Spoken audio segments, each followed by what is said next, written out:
Lavrov says that Russia has submitted information to the US which proves the involvement of Syrian opposition in the chemical attack in eastern Ghouta. One Iraqi woman was killed following the explosion of a mortar shell launched by terrorists on the Iraqi consulate in Damascus. 23 Iraqis were killed and dozens injured following a series of explosions in the capital, Baghdad.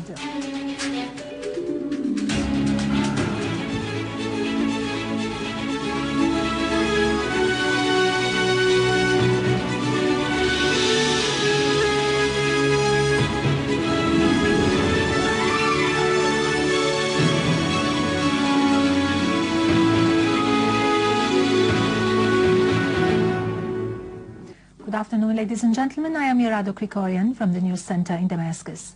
Syria's permanent representative to the UN, Dr. Bashar al-Jafari, has referred to the attempts of some states to focus during the General Assembly session and the talk about Syria, Iran and the chemical weapons file instead of pushing forward the peace process and driving all parties towards Geneva II.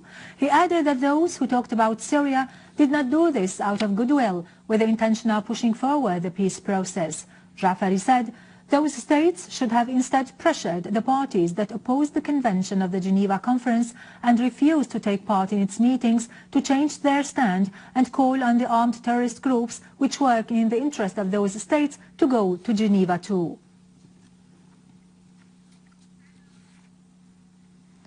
Russian Foreign Minister Sergei Lavrov has said he handed his American counterpart John Kerry during his meeting with him in New York recently information that confirms the Syrian opposition's involvement in the chemical attack near Damascus.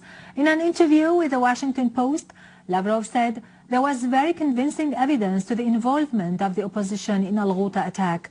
Lavrov affirmed that an international resolution at the Security Council on the Syrian chemical weapons should be based on the Geneva Agreement and that he agreed with Kerry on adherence to such understanding.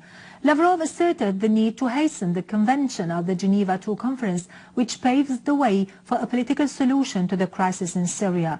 He added that the mercenaries and jihadists who come from European countries and from Russia and America and who fight within the ranks of the terrorist gangs represent a source of danger for all, including their own countries.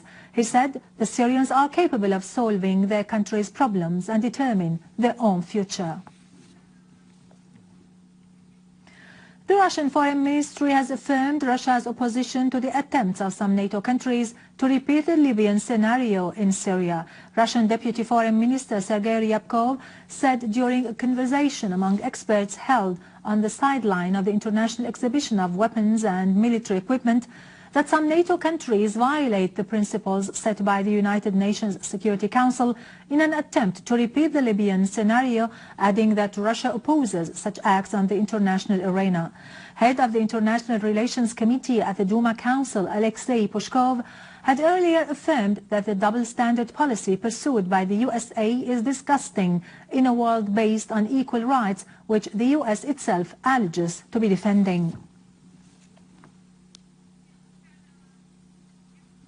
Speaker of Iran's Shura Council, Ali Larijani, has called on regional and international parties that support terrorism in Syria to correct their strategic mistakes and stop backing terrorist Takfiri groups which threaten the region's security and stability. Larijani stressed the need to utterly turn the page of threats of launching an aggression and war by the United States and the West against Syria and exert efforts to support Syria to restore security and stability. Larijani reiterated Iran's government's constant support to Syria in the various political and economic fields for enhancing the resilience of its people in the face of the flagrant terrorist war for more than 2.5 years.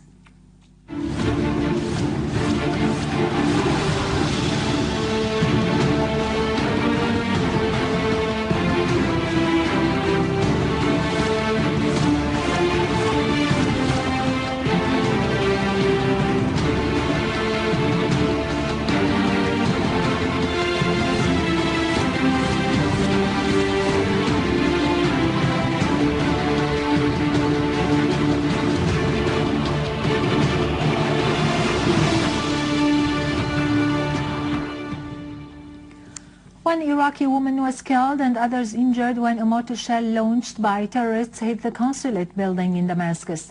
An Iraqi consulate source said that the shell fell on the visitors section, killing a woman and wounding 3, in addition to inflicting material damages.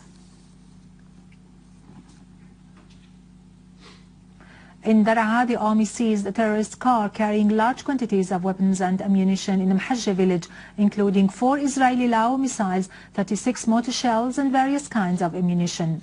The army also destroyed terrorist hideouts in Nawa, Inkhil, Al-Naima, Atman, Udwan, Al-Zarura, Ain al-Basha, Al-Hayran and Ghadir al-Bustan, killing and injuring a large number of armed men. The army also pursued a terrorist gang that tried to attack the customs ancient checkpoint, eliminating most of them, including Fadlallah al-Masalme, Iskandar Salibi, Farzat Qtaifan and Abdurrahman Abdullah Hamoudeh. In Aleppo suburbs, a large number of terrorists were killed or wounded in the villages of Qabtan al-Jabal, Al-Mansoura, Jdeide, Kweres and Rasm al-Abboud. The army also eliminated terrorist gatherings north of Hmeime, south of Abu Jabbar in the western suburbs, as well as north of Al-Nayrab, Khan al-Asal, the surroundings of the central prison and Al-Kindi hospital, Azzan, Al-Zibdiye, Bianon, Sheikh Saeed, Hayyan and Zahrat al-Shurfa, east of Khan Tuman. Another army unit killed the members of a terrorist group and destroyed their weapons and equipment in Azize, Kafarkar and Al-Muntar villages.